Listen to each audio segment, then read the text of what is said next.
The Soviet Union prided itself on being a socialist utopia. It was a land where equality and brotherhood were supposed to reign supreme, where the state provided for all, and where the future was bright with the promise of communism. The streets were adorned with propaganda posters, each one a testament to the grand vision of a classless society. The hammer and sickle, symbols of the working class, were omnipresent, a constant reminder of the state's ideology. However, this facade hid a darker reality. Beneath the surface of this so-called utopia, the citizens faced a daily struggle for survival. Long lines for basic goods, a gray and oppressive industrial landscape, and a pervasive sense of fear and suspicion were the true hallmarks of Soviet life. The state-controlled economy often failed to meet the needs of its people, leading to widespread shortages and a black market that thrived in the shadows. The Gulag system, a network of forced labor camps, became a brutal breeding ground for organized crime. These camps were scattered across the vast expanse of Siberia and beyond, places where the state's enemies, real or imagined, were sent to toil and suffer. The conditions were harsh, the work backbreaking, and the mortality rate staggeringly high. It was in these desolate places that the seeds of the Russian Mafia were sown. Within the Gulag's unforgiving walls, survival depended on strength, cunning, and loyalty. The prisoners, a mix of political dissidents, petty criminals, and unfortunate souls caught in the wrong place at the wrong time, had to navigate a brutal hierarchy. The strong preyed on the weak, and alliances were formed out of necessity. Trust was a rare commodity, and betrayal could mean death. Ordinary criminals were forged into hardened criminals. The relentless grind of the labor camps, combined with the constant threat of violence, transformed petty thieves and small-time crooks into ruthless operators. They learned to steal, to fight, and to kill, all in the name of survival. The Gulag was a crucible, a place where only the strongest and most cunning could hope to endure. They formed their own society with its own hierarchy and code of conduct. This was a world apart from the rest of the Soviet Union, a place where the rules of the state held little sway. The prisoners developed their own customs and traditions, their own language and symbols.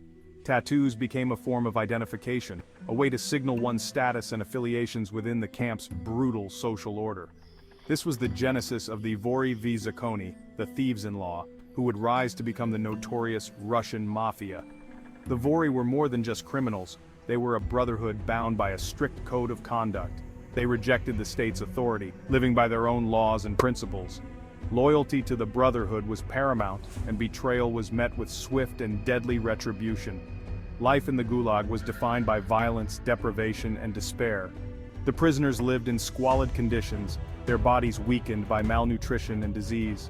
The barracks were overcrowded and filthy, a breeding ground for illness and death.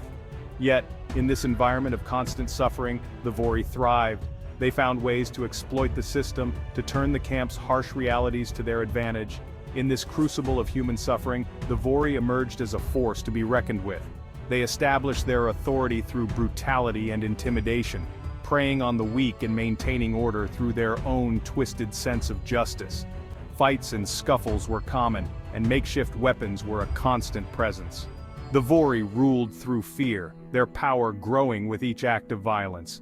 They established their authority through brutality and intimidation, preying on the weak and maintaining order through their own twisted sense of justice.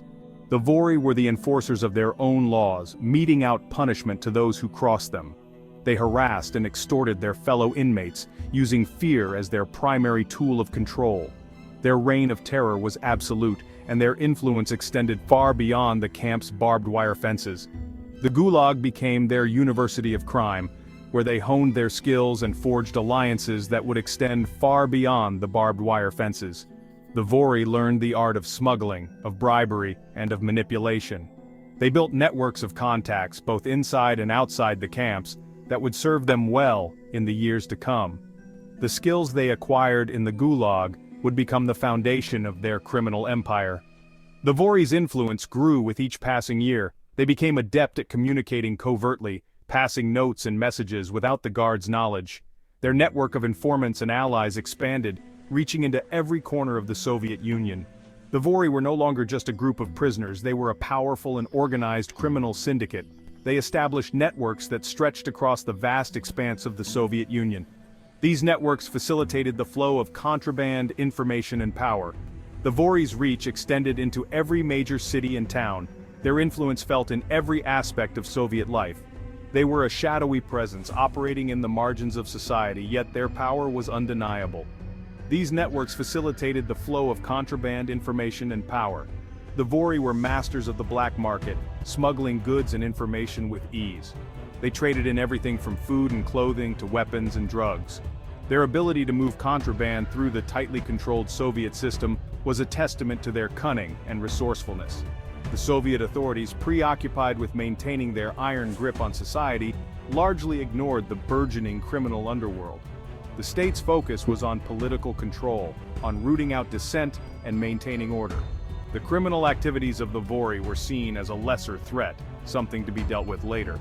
This neglect allowed the Vory to grow in power and influence, their criminal empire expanding unchecked. This neglect would prove to be a grave mistake. The Vory's power continued to grow, their influence spreading like a cancer through the Soviet system. The state's failure to address the problem allowed the Vory to entrench themselves, their networks becoming more sophisticated and harder to dismantle. By the time the authorities realized the extent of the problem, it was too late. The seeds of the Russian Mafia were sown in the Gulag's unforgiving soil. The Vory's tattoos were more than just marks of identity. They were symbols of their power and their defiance of the state. Each tattoo told a story, a history of violence and survival. The Vory's plans and schemes were hatched in the shadows, their ambitions growing with each passing day. The Vory, hardened by their experiences and bound by their code, would soon reap a bitter harvest in the chaos of the post-Soviet world. As the Soviet Union began to crumble, the Vory saw an opportunity. The collapse of the state created a power vacuum, one that the Vory were more than ready to fill. They emerged from the shadows, their criminal empire poised to take advantage of the chaos. Their rise to power is a chilling reminder that even in the darkest of times, human greed and ambition find a way to thrive. The Vory's influence extended into every aspect of post-Soviet life, from politics to business to the streets. They became a force to be reckoned with, their power and reach unmatched. The story of the Vory is a testament to the resilience of the human spirit and a stark warning of the dangers of unchecked ambition. The Vory v. Zakone, or thieves-in-law, are more than just a criminal gang. They are a brotherhood bound by a code that transcends mere criminal activity.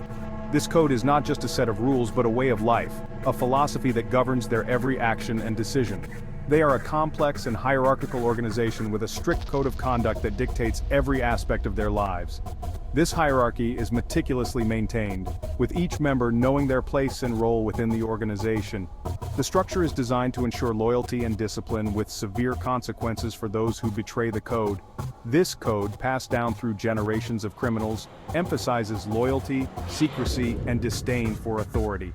It is a code that has been honed and perfected over decades, if not centuries, and it is this code that has allowed the Vory to survive and thrive in the harshest of conditions. It is a sacred bond that unites them. This bond is stronger than blood, stronger than any familial ties. It is a bond forged in the fires of adversity and tempered by the shared experiences of a life lived on the edge of society. One of the most striking aspects of the Vory is their elaborate system of tattoos. These tattoos are not just for show, they are a visual representation of a Vor's life and status within the organization. Each tattoo tells a story of crimes committed, time served, and loyalty proven. These tattoos are not mere decorations, they are a complex language that tells the story of a Vor's life, crimes, and status within the organization. Each symbol, each line, each dot has a meaning, a significance that is understood by those within the Brotherhood. To the uninitiated, these tattoos may seem like random designs, but to a Vor, they are a badge of honor, a testament to their commitment to the code. A star tattooed on the knee signifies an individual who will never submit to authority. This is a powerful statement, a declaration of defiance against the system. It is a symbol of the Vory's unwavering commitment to their code and their refusal to bow down to anyone. A spiderweb spun on the elbow represents a life entangled in crime. It is a symbol of the inescapable nature of the criminal life, a reminder that once you are in, there is no way out. It is a mark of the Vory's acceptance of their fate and their determination to live by their code, no matter the cost. These tattoos are a badge of honor, a visible testament to their commitment to the Vory way of life. They are a constant reminder of the code they live by and the brotherhood they belong to. They are a source of pride and a symbol of their identity as Vory v Zakone. The Vory Code forbids cooperation with law enforcement. This is one of the most fundamental tenets of their code.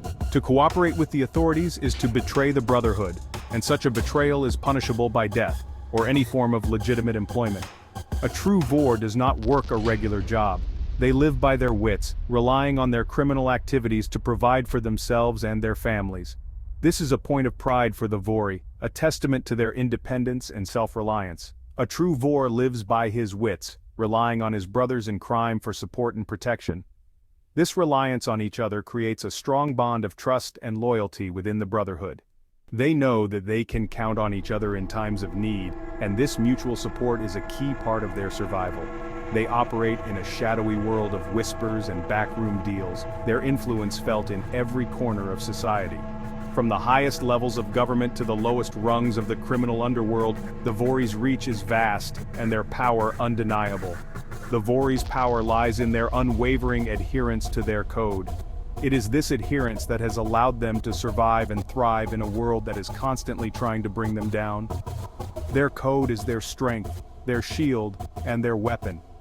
It is a bond that transcends family ties and personal gain.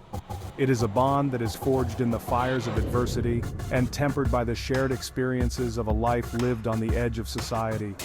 It is a bond that is stronger than blood, stronger than any familial ties. This unbreakable loyalty has allowed them to survive decades of persecution, from the Soviet Gulag to the chaotic streets of post-Soviet Russia. The Vory have faced countless challenges and obstacles, but their unwavering commitment to their code has seen them through it all. The Vory v Zakone, with their tattoos and their code, are a stark reminder that even in the face of adversity, human beings are capable of creating their own systems of order and meaning.